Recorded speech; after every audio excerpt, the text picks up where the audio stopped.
왜 낙심하는 거에 대한 주제 오늘 5번째 말씀인데, 제가 어제 가만 생각하면서 그랬어요. 이게 낙심한다는 게 이게 지극히 인간적인 일이다. 예? 우리가 사람이니까 낙심하지 짐승들이 낙심하겠나. 뭐 호랑이가 사슴 쫓아가다가 놓쳤다고 낙심이 돼서 나는 앞으로 채식할 거야, 뭐 이러지는 않을 거 아니겠어요. 어느 뭐 짐승이 말이지 짝짓기 하다가 실망해가지고, 왜 그 걔들 짝짓기 하면 많이 싸우거든요.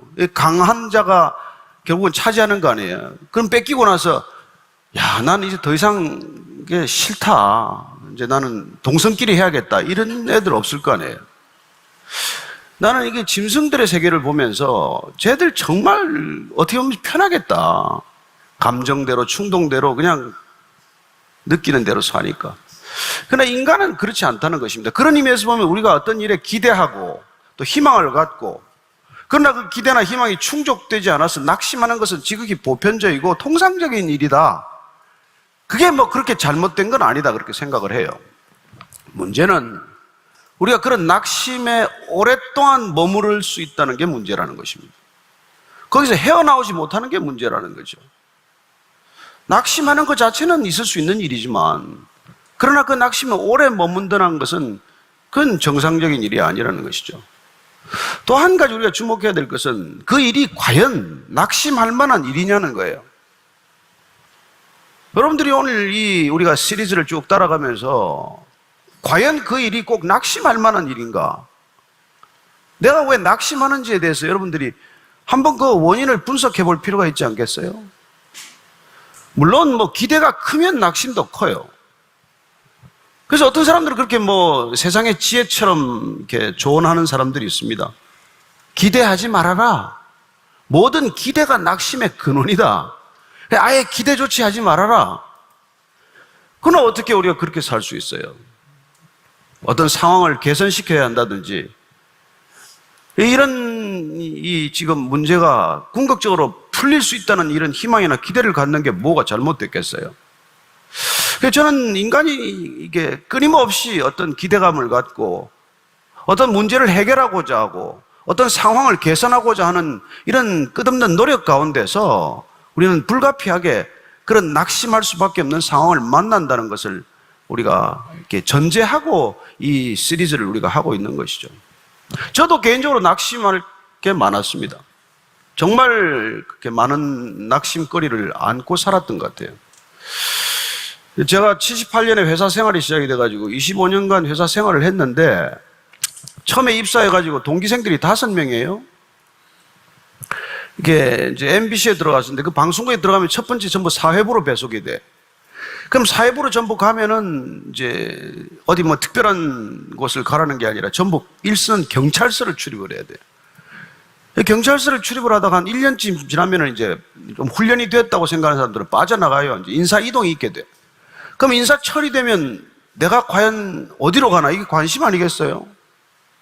근데 이제 같이 입사한 5명 동기가 하나씩 빠져나가는 거예요. 한 해 하나 빠져나가고, 그 다음에 2명 빠져나가고, 나만 남은 거예요. 난 뭐가 잘못됐지? 이 사람이 놀래네요. 그렇지? 아니지. 그래서 그냥 혼자 6년을 거기 있게 됐어요. 한 3년 지나고 다 나갔는데, 2년 지나고 다 나갔는데, 그런 낙심을 뭘로 달랬겠어요? 뭐 저녁마다 술이죠. 술자석에서 무슨 얘기 하겠어요? 윗사람들 욕이지 뭐. 어떻게 그따위 인사를 할 수 있나? 왜 보석을 못 알아보나? 뭐 이런 거 아니겠어요? 그런 불만을 가지고. 근데 지나놓고 보니까 소모적인 시간들이었다는 걸 알게 됩니다. 왜 나는 그런 감정을 가지고 그런 소모적인 시간을 보냈을까? 왜 내 감정이나 에너지를 탕진했을까? 이런 생각이 드는 거죠.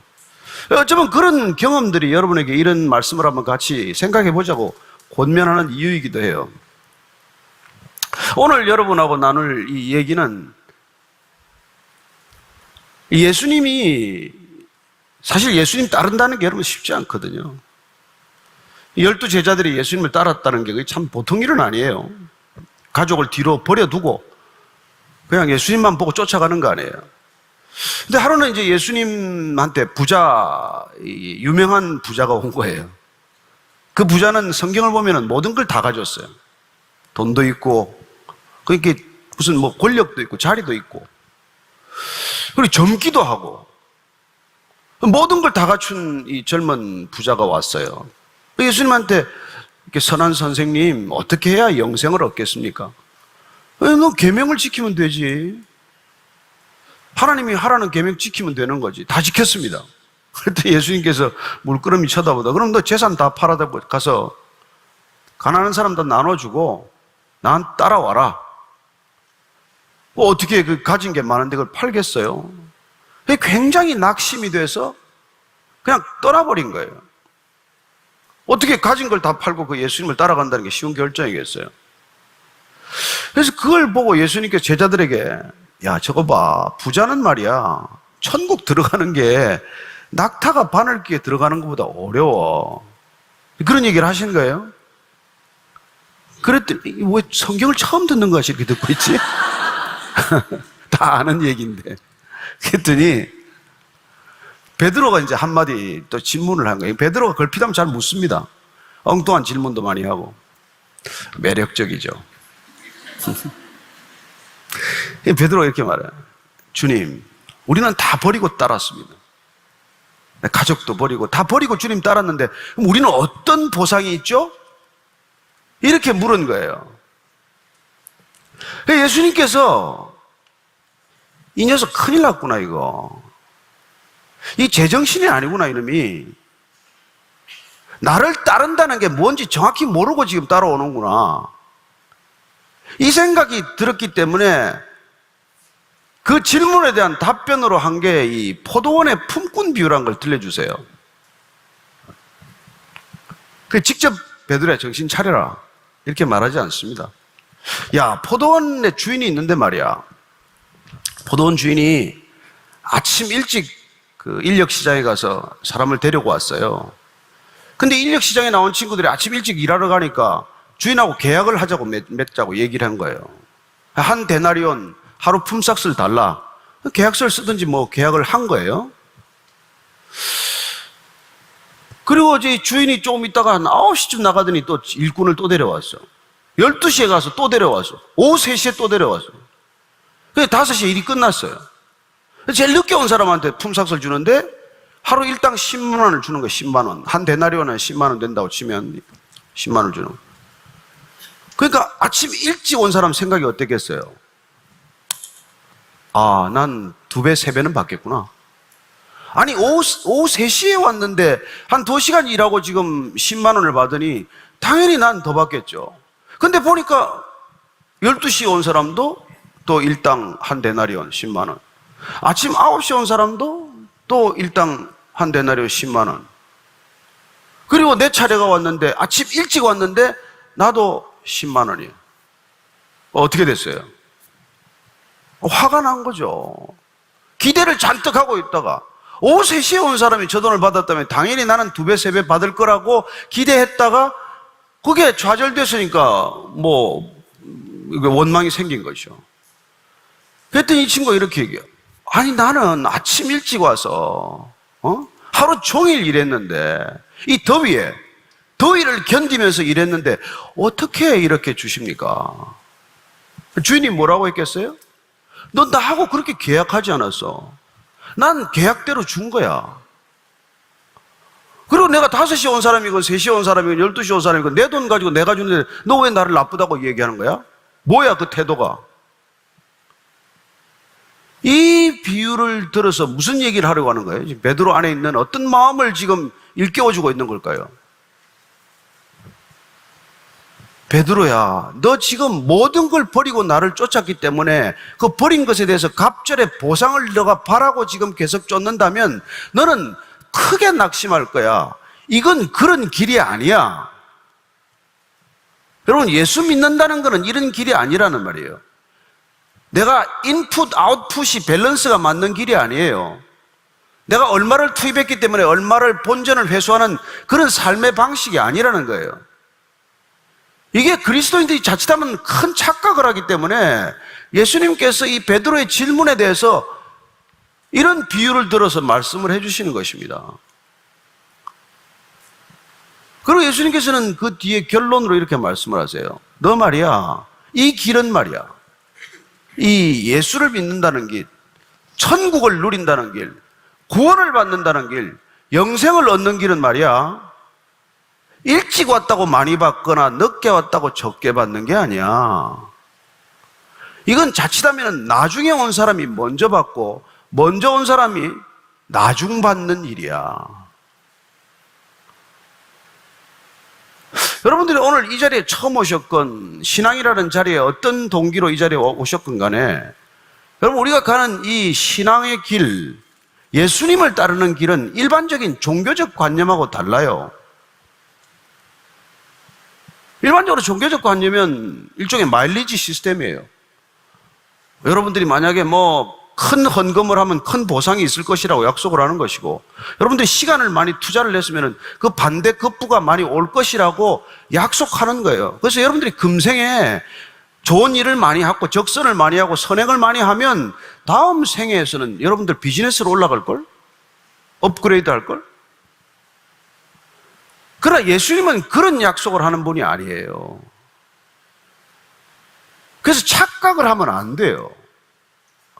우리가 가는 길은 우리가 쏟아붓는 투자액만큼 환수하거나 보상을 받는 길이 아니라는 것을 알고 가지 않으면 여러분들이 이 신앙의 길을 가면서 신앙을 갖지 않은 사람보다도 훨씬 더 큰 실망을 할 수도 있다는 것을 알고 가야 한다는 겁니다. 이게 저와 여러분들이 자칫 착각하는 길이에요. 자, 그러면 오늘 이 태도를 한번 보십시다. 이 사람이 이 9시, 12시, 3시에 온 사람들하고 같이 한 데나리온을 받고 낙심이 되고 화가 나고 원망을 터뜨려 놓는 이 사람의 이 안에 태도에 뭐가 문제가 있냔 말이에요. 이 사람의 태도는 자칫 베드로의 태도 내지는 크리스찬들의 일반적인 태도와 일맥상통하는 어떤 그런 내적인 이 상태가 있어요. 이 상태의 첫 번째 문제는 일에 대한 태도가 잘못되어 있다는 것입니다. 이 사람은 사실 일찍 와서 한 데나리온 계약서를 썼지만 계약을 맺었어요. 그런 계약만큼 일하기로 한 사람이에요.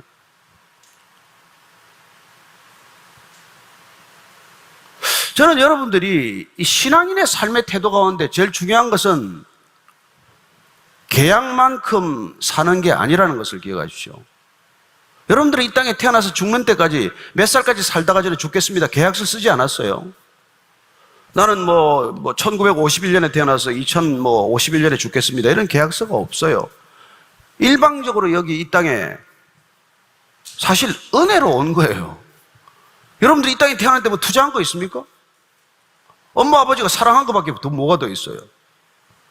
여러분이 뭘 주장할 게 있어요? 이 땅에 사는데 무슨 주장할 내용이 있냐고요? 뭘 근거로 여러분들은 계약을 맺고자 하고 뭘 근거로 여러분들은 뭔가 때를 쓰는 존재가 되고 말았어요? 여러분, 우리는 하나님과 계약 관계를 맺을 수 있는 사람이 사실 아니에요. 하나님이 계약을 맺자 그러면 맺을 수 있지만 우리 일방적으로 내가 너를 구원할게 그런 거 우리가 예스 하면은 계약이 성립할 수 있겠지만 내가 뭘 해드릴 테니까 이걸 해주시오 하는 계약 관계가 안 된다는 거예요. 이게 신앙의 신비이기도 하고 신앙의 길을 가는 사람들이 반드시 기억해야 될 태도예요. 근데 우리는 마치 직장에 가서 일할 때 나는 한 달에 월급이 100만 원이니까 100만 원에 맞춰서 일하겠다는 사람들이 있어요. 그런 사람들은 100만 원보다 더 일할까 봐서 걱정을 해. 노심초사를 해. 9 to 5로 일하면 5시 1분에 퇴근하면 안 돼. 5시 퇴근해야 돼. 그런 삶의 태도를 가진 사람들은 은혜라는 걸 모르고 하나님을 알 수가 없어요. 하나님 나라라는 것을 경험할 수가 없다고요. 하나님은 포도원에 포도가 난 포도주가 먹고 싶어. 그래서 포도원을 만든 게 아니에요. 하나님은 포도 산출을 많이 늘려가지고 큰 무역을 하기 위해서 포도원을 만든 게 아니에요. 하나님이 포도원을 만든 이유는 할 일이 없는 우리 같은 사람들을 할 일거리를 주기 위해서 만들어 놓은 거예요. 하나님은 포도원 지어가지고 하나도 포도주 한 잔도 마실 일이 없어요.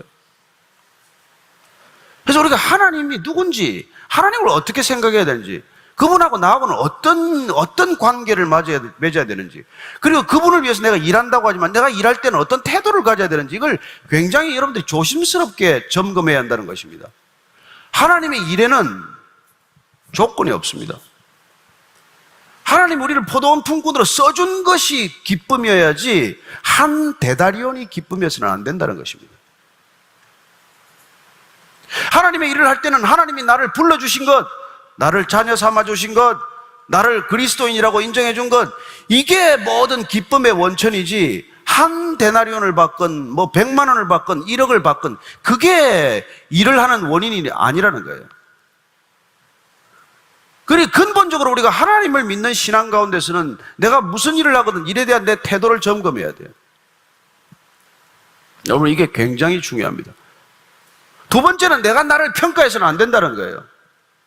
이 사람은 지금 다른 사람들이 한 데나리온씩 받으니까 비교를 해. 나는 말이에요, 아침 일찍 와서 종일 일했습니다. 나는 더운데도 더위를 견디면서 일했습니다. 내가 나를 평가하고 있어. 아니요.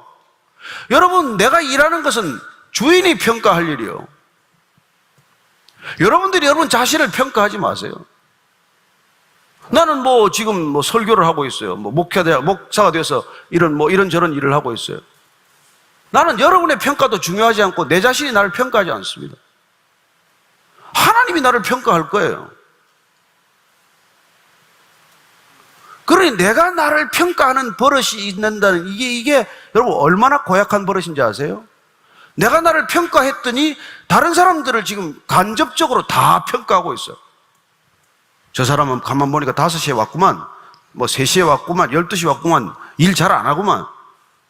그런 사람들은 내가 없으면 직장이 안 될 것 같이 착각을 해요. 자기를 그렇게 평가해요. 나를 늘 과대평가하든지 이런 사람이 될 거예요. 대단히 잘못된 태도라는 것을 말씀해주고 계신 것입니다. 세 번째는 일 없이 비교하는 거예요. 나는 계약이 그렇다면 계약이 완수된 거예요. 그 사람이 한 데나리온을 받건 3시에 와서도 2 데나리온을 받건 내가 관여할 일이 아니란 말이에요. 왜 거기에 관심을 두냔 말이에요. 왜 거기에 여러분들이 관심을 써야 되냔 말이에요. 나는 여전히 사회부에 있는데 저 사람은 왜 정치부 가고 저 사람은 왜 경제부 갔나, 그걸 신경 쓰다가 소모적인 감정을 밖에다가 쏟아놓듯이, 저 사람이 무슨 연봉을 2억을 받건 공을 한번 잘 차가지고 연봉을 600억을 받건 그 왜 거기다 관심을 쓰느냐 말이에요. 나는 축구 안 좋아하면 그만이지. 왜 그 사람이 축구 선수가 연봉을 그렇게 많이 받는데 분노할 게 뭐 있어요? 당신 돈 줬어요? 근데 우리는 그런 일들을 가지고 소모적인 감정을 만든단 말이에요. 그래서 우리가 왜 낙심하는가? 그런 근본적인 우리 안에 문제점을 이렇게 들여다봐야 된다는 것이죠. 그럼 어떻게 해야 돼요? 우리는 어떻게 해야 됩니까? 그래서 우리가 어떻게 해야 될지를 한번 보기 위해서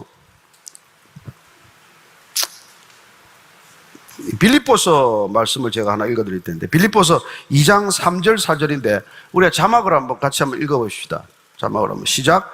아무 일에든지 다툼이나 허영으로 하지 말고 오직 겸손한 마음으로 각각 자기보다 남을 낮게 여기고 각각 자기 일을 돌볼 뿐더러 또한 각각 다른 사람들의 일을 돌보아 나의 기쁨을 충만하게 하라.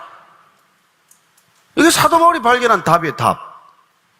무슨 일을 할 때 아무 일이든지 무슨 일을 하든지 다툼이나 허영으로 하지 말라 그래요. 여기 다툼은 정확한 뜻은 말이에요, 자기밖에 모르는 삶의 태도를 말해요. 이기주의적인 본성을 말해요. 이기심으로 일하지 말란 말이에요. 그 사람은 일하면서도 사실 일보다 나를 더 의식하는 사람이에요. 다툼으로 하는 사람은 일에 대한 기쁨이 아니라 내가 어떤 평가를 받는지가 기쁨이에요. 내가 다른 사람들한테 어떻게 비치고 있나, 이게 더 큰 신경이야. 일이 관심이 아니에요. 일 자체를 사랑하지도 않아. 일이 목적이 아니라 그냥 한 데나리온 월급이 목적이야. 이 사람은 무슨 일을 하든지 다툼으로 하게 된다고 말해요. 저급한 본성, 이기적인 본성, 이런 걸로 일하는 사람이라는 거예요. 허영으로 말해요. 허영은 여러분 착각에서 비롯된 거예요. 자기 자신을 오해하는 거예요. 자기를 착각하는 것입니다. 이런 태도로 일하게 되면 여러분 삶은 끊임없는 낙심의 파도를 만나게 된다는 거예요. 여러분들이 낙심하지 않기 위해서는, 거기서 벗어나기 위해서는 무슨 일을 하든지 다툼이나 허영, 이기심이나 그런 자기 착각으로 일하지 말라는 거예요. 일을 의식해야 돼. 나를 의식하지 말고. 지금 내가 설교를 하면서도 지금 나를 의식하면 어떻게 돼? 내 설교를 잘 듣고 있나? 이게 설교를 좀 그냥 내가 여러분들한테 이 메시지를 전하는 것에 내가 집중을 해야지 나한테 집중을 하면 안 된단 말이에요. 무슨 일을 하든지 그렇단 말이에요. 아이를 돌보는 것도 그래요. 내가 아이를 돌보는 걸 우리 친구들이 나를 어떻게 볼까? 이 아이들을 지금 과외 보내는 목적을 어떻게 생각할까? 아니, 내 아이에 관심을 가지란 말이야. 아이에 관심을. 그 아이가 지금 뭘 필요로 하나? 근데 사람들이 이런 게 너무나 앞뒤가 뒤바뀐단 말이에요. 수많은 사람들이 사실 일보다 자기가 중요한 거 아니에요? 그래서 싸우는 거란 말이에요. 그래서 싸우는 거란 말이에요. 일이 중요하면 일에 빠지지. 일에 빠지지. 그런 사람들에게는 이런 마음을 품으라고 말한 5절부터 8절까지를 한번 같이 읽습니다. 시작. 너희 안에 이 마음을 품으라. 곧 그리스도 예수의 마음이니 그는 근본 하나님의 본체시나 하나님과 동등됨을 취할 것으로 여기지 아니하시고 오히려 자기를 비워 종의 형체를 가져서 사람들과 같이 되셨고 사람의 모양으로 나타나서 자기를 낮추시고 죽기까지 복종하셨으니 곧 십자가에 죽으심이라. 이 예수 그리스도의 마음과 태도로 무슨 일이든지 일을 하면 하나님께서 그를 극히 높이신다고 말합니다. 여러분들이 이 말씀을 깨닫게 되기를 바라고, 알게 되기를 바라고, 살게 되기를 바라는 거예요.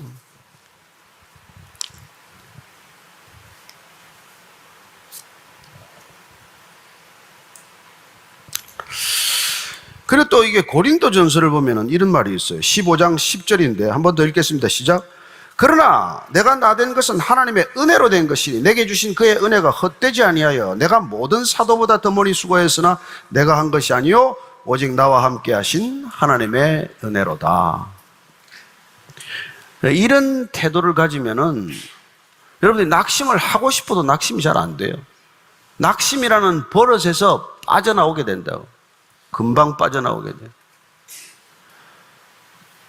사실 제가 여러분들 이렇게 설교한다 그러지만은 어떻게 보면 하나님께서 이 자리에 잠깐 세우기 위해서 하나님께서 68년간 고생하셨어요. 무수한 시간을 견디셔서 정말 한없이 속을 썩으면서 여기 이 자리에 세우신 거라고요. 이 메시지 하나를 위해서. 내가 수고했어요? 아니요. 저는 여러분들이 무슨 일을 하건 그 자리에 있기 위해서 하나님이 얼마나 많이 수고하셨는지를 알게 되면, 정말 알게 되면 그 자리에서 까무러치게 돼 있어요. 기절하게 돼 있어요. 몰라서 우리가 이렇게 사는 거예요. 몰라서. 정말 아이들이 부모가 얼마나 고생해서 자기를 결혼시켰는지를 알게 되면 졸도해야 돼요. 졸도. 근데 어떤 자녀들이 결혼식에서 졸도해요. 금방 만난 지도 얼마 안 되는 그 남자 여자한테 정신이 팔려가지고. 이게 인간이에요, 인간. 여러분, 아이들이 한번 걸으려면 부모가 10,000번 이상을 안아줘야 돼. 지가 잘나서 걷는 거예요? 지가 대단해서 걸어 다니는 거예요? 기든 아이가 자기 두 발로 걸으려면 엄마가 10,000번 이상 이 아이를 안았다가 내렸다가 안았다가 내렸다가 하는 그 수고가 있기에 걷는 거예요. 얼마나 잘났길래. 그러니 절대로 착각하지 말란 말이에요. 알고 보니까 낙심은 착각의 산물이에요. 자기 자신을 오해한 까닭이에요. 뭐가 낙심할 게 있어요? 잘난 게 뭐가 있다고? 얼마나 교만한 일이에요. 예수님께서 이런 얘기는 신앙 가운데서 너희들이 자칫하면 더 낙심할걸? 왜냐하면 이제 하나님한테 뭘 했다고 자꾸 주장하니까. 차라리 교회 안 다니는 사람이나 신앙이 없는 사람들은 뭘 했다고 주장하지는 않아요. 내가 한 만큼 받으려고 그래. 근데 기껏 와가지고 기도 좀 하고 철야 한 몇 번 하고 부흥회 몇 번 다니고서는 뭘 큰 거를 기대를 하는 거예요. 그러니 그게 여러분 얼마나 넌센스예요.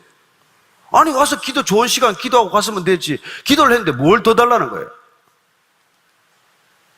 아니 부흥회에서 좋은 말씀 들었으면 됐지, 부흥회 사흘간 다 참석했으니까 뭘 달라는 거예요.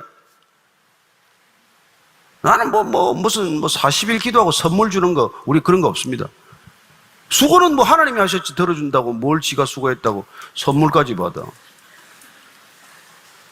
이게 여러분 보통 일이 아니에요. 이게 신앙인들이, 자칫 그리스도인들이 정말 세상 사람들이 보기에도 쟤들이 미숙한 거 아니야? 이런 소리를 들어요. 여러분 예배 드리는 게 뭐가 중요한데 불법 주차를 하고 와? 뭔데? 뭐 때문에 불법 주차를 하는데? 여러분 이거 세상 사람들은 이해가 안 되는 일이에요. 빨리 나갔다 오세요, 불법 주차하시면. 저는 예수님께서 너무 멋있는 분이에요. 쿨한 분이에요. 쿨한 분이에요. 너 말이야 그렇게 살다가는 추월당해. 나중된 자가 먼저 되고 먼저 된 자 나중되는 거예요. 이게 신앙의 세계야. 영적인 세계의 원리야. 온전히 은혜를 은혜로 받아. 무슨 계약, 너하고 나하고 무슨 계약이 돼. 이런 말씀을 하고 계신 거예요. 그러니 주님을 제대로 만나면 얼마나 가슴이 커지겠어요. 그게 진정한 자유란 말이에요. 나로부터 풀려난 자유, 내 몫을 더 이상 구하지 않는 자유, 뭘 계산하지 않는 자유란 말이에요. 더 이상 따지지 않는 자유는 말이에요. 제가 이걸 좀 알고 나니까 부부관계가 그렇게 편해. 무슨 말을 해도 무슨 웃는 거예요. 그냥. 당신 왜 그래? 옛날 같으면 뭐? 어디다 대고? 이러다가 문제가 커지는 거 아니에요. 그냥 은혜. 이런 사람 만나서 고생하고 살아주는 거 옆에 있는 것만 해도 감사한데 그 욕 좀 들으면 뭐가 그렇게 불쾌해요? 내가 보니까 지혜로운 남자수록 빨리 아내한테 잡히더만. 미련한 사람은 끝까지 바둥거리다가 죽을 때 돼서 잡히더만. 저는 여러분들이 이 은혜의 원리, 하나님이 우리를 부르신 목적과 소명을 알면 주장이 없어지는 거예요. 계산을 떠나는 거예요. 여러분 믿음은, 참 믿음은 계산을 초월하는 겁니다. 아시겠어요? 저는 여러분들이 계산이 많은 목사들 설교를 안 듣게 되기를 바랍니다. 머릿속이 더 복잡해지고 더 좀스러운 인간이 될 거예요. 좀비 같은 그리스도인, 그러면 안 되죠. 여러분들이 정말 툭 트인 그리스도인, 진정한 자유를 아는 그리스도인, 진정한 기쁨을 아는 그리스도인 되기를 바랍니다. 오늘 원래 잡았던 본문 말씀을 한번 읽고 마칠 텐데, 마태복음 우리가 한번 이걸 여러분들 결론으로 한번 더 읽고 마칠게요. 20장 13절에서 16절까지입니다. 시작. 주인이 그 중에 한 사람에게 대답해 이르되 친구여, 내가 내게 잘못한 것이 없노라. 내가 너와 한 데나리온의 약속을 하지 아니하였느냐? 내 것이나 가지고 가라. 나중은 이 사람에게 너와 같이 주는 것이 내 뜻이니라. 내 것을 가지고 내 뜻대로 할 것이 아니냐? 내가 선함으로 네가 나한테 악하게 보느냐? 이와 같이 나중된 자로서 먼저 되고 먼저 된 자로서 나중되리라. 기억하십시오. 추월당하고 탄식하지 말고 여러분 주님과의 관계를 정확히 이해할 수 있게 되기를 바랍니다. 낙심하지 마십시오. 낙심은 다툼과 허영의 원천입니다. 자기 착각과 자기 오해의 결과예요. 저는 여러분들이 여러분 자신을 잘 알 수 있게 되길 바랍니다.